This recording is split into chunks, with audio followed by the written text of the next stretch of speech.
শুভ দুপুর বন্ধুরা। আজ সানডে, আজকে স্পেশাল বাড়িতে অনেক কিছু রান্না করেছি। তার কারণ বাড়িতে দিদি এসছে, বোনজি এসছে, তার জন্য আজকে স্পেশাল রান্না করেছি। চলো বন্ধুরা দেখিয়ে দিই। প্রথমেই রয়েছে গামলিতে সাদা ভাত, সাদা নয় সরি, আমাদের চালটা একটু অন্যরকম নিয়ে এসছে, এবার একটু লালচে টাইপের ভাত হয়েছে, তাই আর সাদা বললাম না।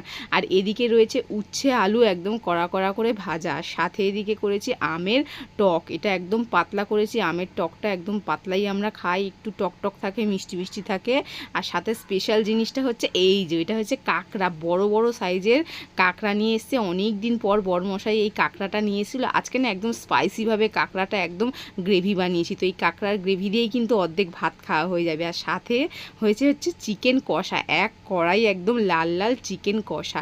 চিকেনটা খুব একটা বেশি ঝোল করিনি। তো এই ছিল আজকের মেনু। কেমন লাগলো সেটা অবশ্যই জানিও। আর সকালবেলায় করেছিলাম একটু ঘুগনি আর লুচি, তো অল্প কটা রয়ে গেছে, এটাই বাচ্চাদেরকে বিকেলের টিফিনে দিয়ে দেবো। টাটা।